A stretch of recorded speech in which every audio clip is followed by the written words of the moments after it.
has to mean something. It's right here on this third line, right here. First line, equity. Yes. But in football, equity just doesn't mean much. How do I know? I know from personal experience, but I was never that great, so I know from other people's experience. Doug Peterson brings the Eagles their first Super Bowl. Owner of the Eagles, Jeffrey Lurie, writes the foreword to Doug Peterson's book, How an Underdog Becomes a Champion. 2 years later, Doug Peterson is fired. Carson Wentz has an MVP-caliber season, leads the Eagles to the playoffs. Carson Wentz from then gets hurt, and Nick Foles leads the Eagles to the Super Bowl. Carson Wentz, within 2 years, out of there. Jared Goff leads the Rams to their first Super Bowl in the last 20 years or so, in his fourth season in the NFL. Really, it was his third season that they went to the Super Bowl.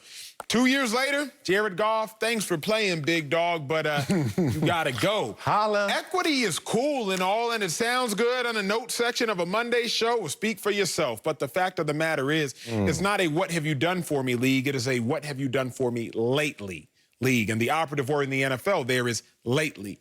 Bill Belichick's the greatest coach of all time. We know he's the greatest coach of all time, but is he the greatest coach in 2021? He wasn't the greatest coach in 2020. So it doesn't matter necessarily how great you are all time. How great are you right here, right now? I'll personalize it, then I'll pass the baton. Just thought of this now, not even in the notes. Mac Brown, one of the greatest college football coaches ever. He's in the College Football Hall of Fame, currently coaching in North Carolina. He recruited me to Texas. We were at Texas. 10 consecutive 10-win seasons. 10 consecutive 10 straight Mac had. 10 straight. Texas goes 9-4. One game away from winning the Big 12, and Mac Brown gets fired. Equity is nice and all, and it's real good on a Hallmark card. But equity means nothing in the game of football. Strong. You a little emotional. Mac Brown came in your living room, went in there and talked to you. You go, oh, man, you go to Texas. Respect to you, brother. Okay. There's this much pressure on Bill Belichick. Actually, I wanted to go absolute like you do and say no, but I was like, I'm not going to be hot take. There's this much pressure, and it's self-induced pressure because they went on a spending spree. That's the only reason why there's some pressure on this team, because in perception, most people think if you spend that much money, which they did, they spent $288.5 million this offseason. Both totals led the NFL. Okay. So now people say you got to get what you pay for, right? If you go on a shopping spree, you say, Sale, I'm about to hit Rodeo, all these streets. I'm like, all right, holler when you're done, because I ain't going shopping. And then you come back, and I was like, what you get? And you look a mess? I'm like, dog, what you spend your money on? You look a mess. So they can't look a mess, even though there are some parts of this team that still have question marks. Do they have the best quarterback room in their division? Maybe the worst quarterback room in their division. You got a rookie, and you got a struggling Cam Newton of last year, according to Acho. So now let's talk about our favorite word, equity. I'm going to give you another word that maybe gives a better understanding of this moment. Entitlement or equal. Let's use them all. Equity, entitlement, equal. E. Let's go there, Acho, because you want to say that there's no equity in the NFL. Yes, there is. You're looking at a guy who benefited from equity. 0 sacks my first year, had equity. Wow, I was a second-round choice. 3.5 sacks my second year. Oh, well, he's going to get there. And he's improving. 5 sacks my third year. Oh, he's really improving. 10.5 my fourth year. Damn it, that equity paid off. We stuck with him. If I was high-priced from hello, 0, 3, get out of here. 5, he got to go, even though he's improving. Now, let's talk about me coming down the hill. 13, equity, we already paid him, and he's good. 6, equity. Now entitlement. And then the last one, 3, still there. With 3 sacks, how? Equity, brother, it exists in NFL. So on my first lap, I'm going to talk about the equity as I did. My second lap, going to get a little more into the entitlement and, more importantly, equal, or there is no equal. Got to bring in Fox NFL analyst Bucky Brooks. So, Bucky, is there pressure on Bill Belichick to make the playoffs this season? Absolutely, there's pressure. Pressure comes when you've set high standards. They set high standards in New England. They win Super Bowls like no one has ever done it before them. When I think about Bill Belichick, who may go down, who should go down as arguably the best coach in NFL history, he absolutely has pressure on him.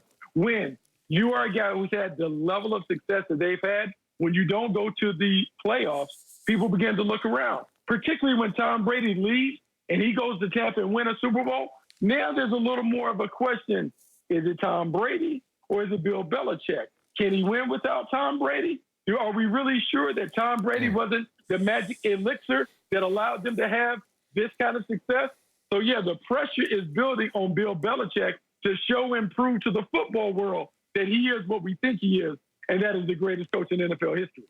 Bucky, you brought up a point that I hadn't dove into yet, but we should go there. Let's go. Even if it's not pressure from the likes of Marcellus Wiley or from the likes of Robert Kraft, it'll be pressure from himself, and that may be enough. Bill Belichick is pushing 70 years old, about to be 70, 71, something along those lines. He's used to winning at a high clip. When he no longer wins, he's going to start looking at himself like, why am I still doing this, and do I still got the juice? So Phil Jackson got to be the greatest basketball coach of the recent era. He wins 6 with the Bulls, then year off, shortened year. Then he goes and wins 3 with the Lakers. Then he backdoors and wins another 2 with the Lakers. But then 1 year goes in, and they get swept in the first round by the Dallas Mavericks in 2011. And Phil Jackson, who has just as much equity, probably internally along with some external factors, is like, you know what?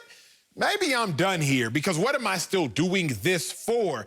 Bill Belichick is the greatest football coach of all time. We don't even have to argue like some might try to debate Phil Jackson. But even Bill Belichick, the great Bill Belichick, if he doesn't make the playoffs again after winning 6 or so, however many Super Bowls, he might even look in the mirror and say, you know what?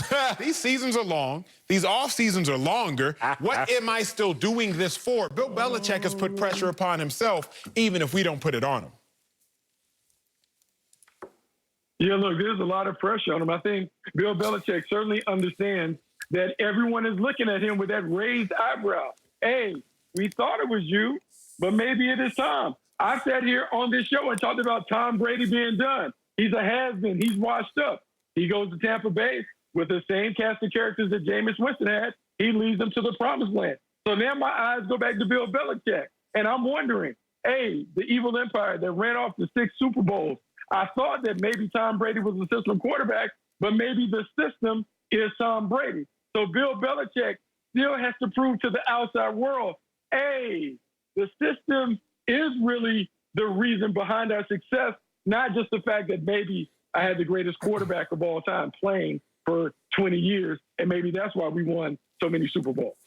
Man, y'all better stop. Bill Belichick has not missed the playoffs in back-to-back years since 1993. Well, y'all, Acho, how old were you then? Exactly. Only once in the previous 10 years has the team that led the league in total free agency spending made the playoffs in the following season. I'm about to run this down to y'all. There's 2 things why there's that much pressure. And I'm going to go with the one that is giving them pressure. It's the spending. If he didn't have the headlines this offseason of the spending, Bill Belichick be like, man, y'all better count my rings and shut up. But he can't, because he went out there and hit Rodeo with Acho. Now everybody like, you can't come out the house looking a mess if you spent that much damn money. So let's talk about this, and give me a little time, producers, on this one. Let's recap free agency spending and how it materializes. Top 3 teams in total spending last year missed the playoffs in 2020. Let's go to number 1 in total spending, missed the playoffs in 2019. Number 1 in total spending, missed the playoffs in 2018. 2 of the top 3 missed the playoffs in 2017. Number 1 missed it in 2016. Top 5, all 5 of them missed it in 2015. I told you I needed time. Number 1 in total spending, missed it in 2014. Number 1 missed it in 2013. Number 1 missed it in 2012. And top 5 missed it in 2011. You can't buy your way into the playoffs, homeboy. But Bill Belichick gave himself that headline, that narrative. That's the only amount of pressure. Bob Kraft ain't getting rid of Bill Belichick, because Bob Kraft is as faithful as a man who knows his options. And what are his options? Bob Kraft faithful? Well, you man, don't do that. Okay. You're faithful as a man.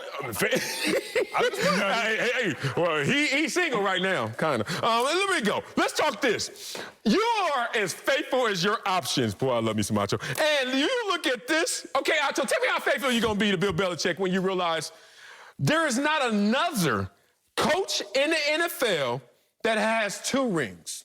Not another coach. So Bill Belichick sitting up there with 6 of them bad boys.